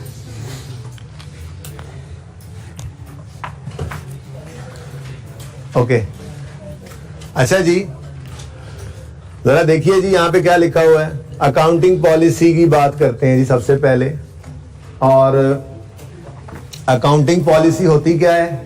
These are basis conventions etcetera जो कि यूज कर रहे होते हैं हम फाइनेंशियल स्टेटमेंट्स के अंदर आइटम्स को लेने के लिए। और बेसिस कन्वेंशंस हमें स्टैंडर्ड ही प्रोवाइड करता है। ये डेफिनेशन की हद तक बस यहाँ से पढ़ लेनी है, एक दो बार पढ़ेंगे रस्सी ज़हन में बैठ जाएगी।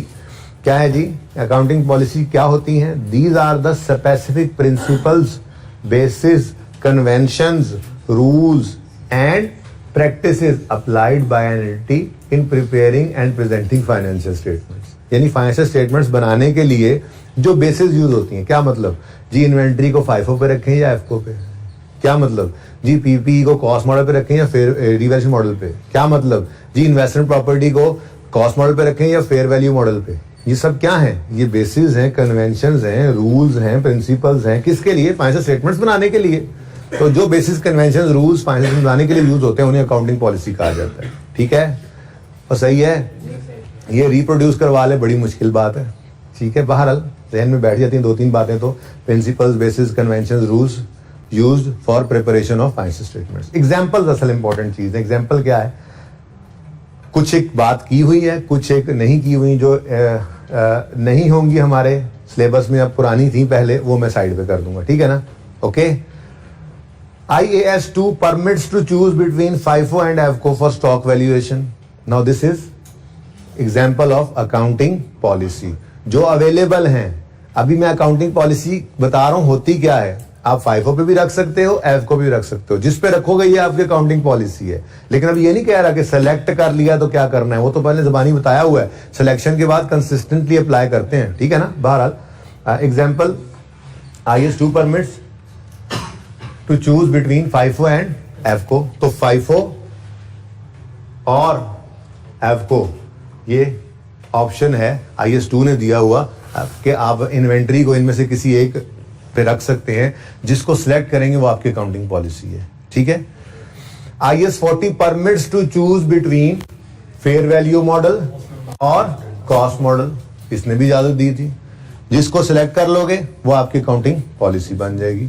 ठीक है। लेकिन इनमें से जो भी सिलेक्ट करोगे वो अकाउंटिंग पॉलिसी की डेफिनेशन बनती है। वो ये बताना चाह रहे हैं अकाउंटिंग पॉलिसी क्या है। बेसिस, कन्वेंशन, रूल्स वगैरह used in preparation of financial statements. मसलन IAS 2 अलाउ करता है, FIFO AVCO, IAS 40 अलाउ करता है फेयर वैल्यू और कॉस्ट मॉडल। इसको मैं लिखा रहने दें फिलहाल, प्रेजेंट जिंदगी में काम आ जाएगा। IFRS 9 FAR 2 में चला गया। ठीक है ना? तो FAR 2 से ये नोट्स में इधर लाया हूँ, लेकिन ये मैंने उस बुक से, ठीक है, कि मैंने लिखा रहने दिया। बहरहाल कहीं काम आ जाएगा। नोट्स तो अच्छे होने चाहिए ना अपने पास। हो सकता है कोई MCQ के अंदर फिलहाल काम आ जाए, ना आया तो ठीक है। बहरहाल ये हमारे सिलेबस से बाहर की बात है। क्यों? क्योंकि हमने IFRS 9 FAR 2 में पढ़ना होता है। ये IFRS 9 की बात कर रहा है, इसलिए मैं इसको पढ़ना भी पसंद नहीं करूंगा। ठीक है।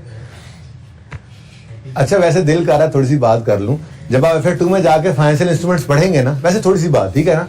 तो फाइनेंशियल इंस्ट्रूमेंट में फाइनेंशियल एसेट भी होते हैं, फाइनेंशियल लायबिलिटी भी होती है। मिसाल के तौर पे फाइनेंशियल एसेट्स हैं तो स्टैंडर्ड उसमें आपको अलाउ करता है आप उसको इक्विटी मेथड पे करें। आप fair value through profit and loss एक मॉडल है, फिर एक fair value through other comprehensive income model है। अब अगेन मैं बता रहा था कि ऑप्शन दे दिया, फाइनेंशियल एसेट को रख लो FET OCI पे, FET PL पे। अब ये ऑप्शन है, पढ़ोगे तो FAR 2 में जाके। लेकिन ये ऑप्शन क्या है, जिनमें से कोई एक सिलेक्ट कर लो, आपकी पॉलिसी है। ये तरह बताना चाहता है, लेकिन बार पढ़ना नहीं है आपने। ओके, क्योंकि उसने यहाँ पे नाम नहीं लिखे थे उनके। फिर policies on recording revenue IFRS 15, इसको भी अब फिलहाल हम साइड पे कर देते हैं। पहले ये FAR 1 में होता था, पढ़ के FAR 2 में जाते थे तो यहाँ पे बता दिया जाता था। अब आप FAR 2 में जाएंगे तो ये आपको वहां पे मिलेगा। यहाँ से ये निकल चुका है। ठीक है, बड़ा ही जबरदस्त स्टैंडर्ड था। फिर कैपिटलाइज करना है बोरिंग कॉस्ट को। अब इसमें ऑप्शन नहीं IAS 23 ने दिया हुआ। अगर कोई बोरिंग कॉस्ट है, क्या मतलब, अगर आपने कोई क्वालिफाइंग एसेट आप बना रहे हैं, बन रहा है कोई एसेट, और आपने उसके लिए लोन ले लिया है, उस पर इंटरेस्ट पे किया है, तो उसकी कॉस्ट, उसके इंटरेस्ट को एसेट की कॉस्ट में ऐड करना है। 2003 की रिवीजन के बाद ये मस्ट हो गया था। वो सबसे पहला सवाल भी तो हमने यही किया था। ठीक है ना? तो capitalisation of borrowing cost in IAS 23 ये क्या है? इंटरेस्ट को एक्सपेंस बनाने की बजाय एसेट कॉस्ट में ऐड करो। ये अकाउंटिंग पॉलिसी तो है। ठीक है। Examples, expensing out research in IAS 38, इसको भी आप फिलहाल नहीं पढ़ेंगे। तो आपके लिए 6 में से सिर्फ 3 एग्जांपल्स है, ठीक है जी, वो काफ़ी हैं। बाकी एक चीज़ यहाँ पे नहीं लिखी हुई जो आपको बड़ी हैरान कर रही होगी, वो ये कि IAS 16 भी तो कहता है कॉस्ट मॉडल और रिवैल्यूएशन मॉडल, उसका नाम यहाँ नहीं आया, उसकी बात आगे करते हैं, ठीक है ना। असल में ना बात क्या आगे करनी है, थोड़ी सी बात बता ही दूँ आपको, इसी 2 सफ़े बाद बात आनी है। IAS 16 पता है क्या कहता है, IAS 8 होता है क्या कहता है, IAS 8 कहता है ये जो कॉस्ट मॉडल और रिवैल्यूएशन मॉडल का ऑप्शन है ना, अगर आप कॉस्ट मॉडल पे थे और रिवैल्यूएशन मॉडल पे चले गए हैं तो ये चेंज इन अकाउंटिंग पॉलिसी तो है, लेकिन इसकी ट्रीटमेंट IAS 16 से ही पूछो, मेरे पास मत आना। इसलिए उसने यहाँ पे लिखा ही नहीं एग्जाम्पल्स में। बात समझे हो? यानी परेशान ना हो, परेशान तो हो जाना चाहिए था ना आपको। अगर मैं कहूं कि पॉलिसी है कॉस्ट मॉडल और रिवैल्यूएशन मॉडल, IAS 16 ने ऑप्शन दिया हुआ है, now this is the selected model is your accounting policy. अब आप कहते हो जी हम पहले कॉस्ट मॉडल पे थे, हम फिर रिवैल्यूएशन मॉडल पे गए, आपने तो चेंज इन एस्टीमेट की अकाउंटिंग की हुई थी उसमें। क्या मतलब, पिछले सालों को तो नहीं छेड़ते थे आप बस उस साल को और उससे आगे सही कर लेते थे। तो ये तो चेंज इन पॉलिसी, तो अकाउंटिंग पॉलिसी है, उसमें अगर आप कॉस्ट मॉडल पे थे अकाउंटिंग पॉलिसी थी आपकी, आप रिवैल्यूएशन मॉडल पे गए हो तो ये चेंज इन अकाउंटिंग पॉलिसी है ना। आपने रिट्रोस्पेक्टिव एप्लीकेशन करवाई ना, आपने कोई नोट बनवाया था, क्या चक्कर है? तो मैंने कहा भाई सब्र करो, IAS 8 के अंदर लिखा हुआ है कि कॉस्ट मॉडल से रिवैल्यूएशन मॉडल पे जाना, IAS 16 के अंदर ये चेंज इन पॉलिसी तो है, लेकिन इसको अकाउंट फॉर करोगे IAS 16 के वाले ट्रीटमेंट से जो हम कर आए हुए हैं, ठीक है ना। इसलिए उसके बारे में नहीं सोचना, आपके लिए सिर्फ ये 3 एग्जांपल्स अब रेलेवेंट रह गई, ठीक है जी। और ये ठीक है, और कोई होगी तो मैं आपको बता दूंगा, ओके सही है। चल अच्छा जी, अब वंस इनमें से कोई आपने पॉलिसी सिलेक्ट कर ली, आप कहोगे अच्छा चेंज इन पॉलिसी नहीं है तो फिर आज के सवाल में क्यों था? भाई आज के सवाल में एरर था, खुदारा ये मत करो, हमने एरर करेक्शन नोट बनाया है, हमने चेंज इन पॉलिसी का नोट नहीं बनाया, ठीक है ना। एरर करेक्शन नोट बनाया था, तो रिवर्जन वाला सवाल मिक्स हो सकता है, तो बस मैक्सिमम एरर हो सकता है, पॉलिसी चेंज नहीं है, ये बात समझे हो। और भाई देखो ना, IAS 2 ने कहा FIFO FO, हमने कहा ये ऑप्शन है, जो सिलेक्ट करो पॉलिसी है, और अगर चेंज करोगे तो नोट बनाओगे, मुहानी वाला सवाल। हमने कहा IAS 40 ने कहा कॉस्ट मॉडल या फेयर वैल्यू मॉडल, जो चेंज करोगे तो ये चेंज इन पॉलिसी है, सवाल कोई नहीं है, देख लेंगे, को बना लेंगे, ठीक है। हमने कहा बोरिंग कॉस्ट को एसिड कॉस्ट में ऐड करना है, अगर एक्सपेंस आउट कर रहे थे तो अब चेंज इन पॉलिसी नोट बनेगा, सबसे पहला सवाल जो हमने किया था IAS 8 का। अब ऐसे ही तो IAS 16 ने कहा कॉस्ट मॉडल लो या रिवैल्यूएशन मॉडल लो, अगर कॉस्ट मॉडल पे हम आ गए तो ये हमारी अकाउंटिंग पॉलिसी बन गई। अब जो अगर हमने 2 साल बाद जाकर उसको रिवैल्यू किया तो है तो चेंज इन अकाउंटिंग पॉलिसी, तो क्यों नहीं हम रिट्रोस्पेक्टिव एप्लीकेशन करते और क्यों नहीं हम नोट बनाते? क्योंकि IAS 8 ने एक्सक्लूड किया हुआ है इसको, या आपकी बुक के अंदर ही इंशाल्लाह लिखा हुआ आपको मिलेगा। ये पॉइंट 6, ये जब मौका आएगा तब पढ़ेंगे, फिलहाल वैसे पढ़ भी लो। Adoption of revaluation model for non current asset previously held at cost, ये है तो change in policy, it is, कहीं लिखने की जरूरत नहीं, लिखा हुआ किताब में, इसलिए कह रहा हूं यहां पे ले आया। It is a change in policy but it is not treated as per IAS 8।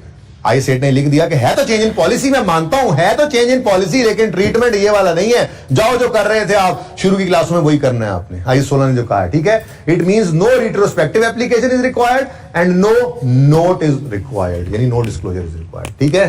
वापस आए जी, अच्छा कहां थे हम, नेक्स्ट जी। अब एक बार जो आपने पॉलिसी सिलेक्ट कर ली, मैंने आपको बताया था पॉलिसी सिलेक्ट कर लो, उसको कंसिस्टेंटली अप्लाई करना है, उसको चेंज करने की सिर्फ 2 ही सूरतें हो सकती हैं, बताया था आपको, सारी अंग्रेजी यहां लिखी हुई है, ज़बानी जो बताया था, क्या या तो स्टैंडर्ड ही बदल जाए या फिर मैनेजमेंट ये डेमोस्ट्रेट कर सके कि ये ज्यादा बेटर प्रेजेंटेशन, ठीक है। पढ़ो क्या कहता है, selection of accounting policy, apply relevant IFRS। अच्छा अकाउंटिंग पॉलिसी क्या मतलब, इन्वेंट्रीज है ना, इन्वेंट्रीज आपके पास, आप क्या करो, सबसे पहले तो ये देखो इन्वेंट्रीज को ट्रीट कर रहा है तो कोई स्टैंडर्ड है रेलेवेंट, अगर वो नहीं है तो फिर कोई मिलता जुलता स्टैंडर्ड, जैसे IAS 16 PPE पहले आया था टेंजिबल्स का, इंटेंजिबल्स के लिए कोई स्टैंडर्ड नहीं था, जब तक वो नहीं आया था तो हम क्या करते थे अकाउंटेंट्स, हम पता नहीं कब वो जो अकाउंटेंट्स करते थे, ठीक है, वो क्या करते थे, वो सिमिलर पहले देखते थे IAS 38 इंटेंजिबल का कोई स्टैंडर्ड है, स्टैंडर्ड तो नहीं था उस वक्त तक जब IAS 38 नहीं आया था, जो आपने FA 2 में पढ़ना है, फिर वो कहते थे कोई मिलता जुलता है तो उन्हें कहा था हाँ ये 16 टेंजिबल्स का है, बस मिलता जुलता ही है, उसी के ऊपर इसको काउंट आउट फॉर कर लो। अगर कोई मिलता जुलता स्टैंडर्ड भी ना हो तो फिर हम वापस जाते हैं फ्रेमवर्क की तरफ, ठीक है। वो फ्रेमवर्क क्या है वो इंशाल्लाह पढ़ाऊंगा आपको। बहरहाल सिलेक्शन ऑफ अकाउंटिंग पॉलिसी क्या है, क्या मतलब, इन्वेंट्रीज हैं तो किससे पूछोगे कौन सी पॉलिसी लगाएं, IAS 2 से। इन्वेस्टमेंट प्रॉपर्टी आपके पास पड़ी है तो किससे पूछोगे, IAS 40 से। और अगर आपका जो रेलेवेंट स्टैंडर्ड है, आपको जो आइटम है PPE में लिखना है उसका रेलेवेंट स्टैंडर्ड अवेलेबल नहीं है तो फिर सिमिलर स्टैंडर्ड की तरफ जाओगे सिलेक्शन के लिए अकाउंटिंग पॉलिसी। वो भी नहीं है तो फिर फ्रेमवर्क की तरफ, वो बाद में बात करेंगे, ठीक है। जैसे इन्वेंट्रीज के लिए रेफर करो IAS 2, PPE के लिए IAS 16, इन्वेस्टमेंट प्रॉपर्टी के लिए IAS 40 एंड सो ऑन, समझे। तो सिलेक्शन के लिए क्या करोगे, रेलेवेंट स्टैंडर्ड की तरफ जाओगे कि कोई भी आइटम जो फाइनेंशियल स्टेटमेंट में प्रेजेंट होना है उसको उसके ऊपर कौन सी अकाउंटिंग पॉलिसी लगाएं। उन्होंने कहा उनके स्टैंडर्ड से जाके पूछ लो, ठीक है। अब मसला ये है, जब एक बार सिलेक्ट कर लो तो consistency in applying accounting policy, क्या मतलब, once a policy is selected an entity must apply it with consistency so that figures can be compared over years.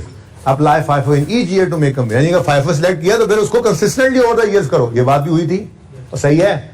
इसको भी फिलहाल ना पढ़ो, ये बाद में पढ़ेंगे। अगली बात, चेंज इन पॉलिसी कब कब हो सकती है, ये मैं नोट्स अपलोड आपको अवेलेबल करूंगा ना, इसको पढ़ के आना है। चेंज इन पॉलिसी कब हो सकती है, an entity must apply consistent accounting policies for similar transactions and events. Following is the discussion on when we can change accounting policy. When change in policy is permitted only if change is required by IFRS. Standard ही बदल जाए, ये compulsory है, ठीक है।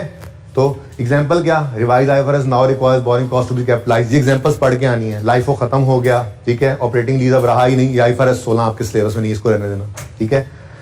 क्या करो, जो स्टैंडर्ड कहे वो करो, ठीक है, जो स्टैंडर्ड कहे वो करो। अगली बात पढ़ लेना ना इसको, या चेंज कर सकते हो आप स्टैंडर्ड बदल जाए, या चेंज कर सकते हो आप जब प्रोवाइड करे ये change reliable and more relevant information. ये वॉलंटरी होती है, ठीक है। FIFO से FCO पे चले गए, फेयर वैल्यू मॉडल से कॉस्ट मॉडल पे चले गए, वगैरह वगैरह, ठीक है। इसके लिए retrospective application is a must, ठीक है।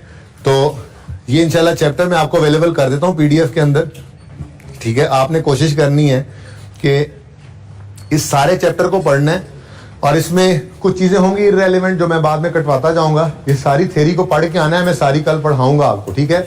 एक बार आपने कोशिश करके इस थ्योरी को रीड आउट करना है, ठीक है, और फिर MCQs 2-4 ट्राई कर लेने हैं। जो सारे कर ले तो क्या ही बात, ठीक है जी।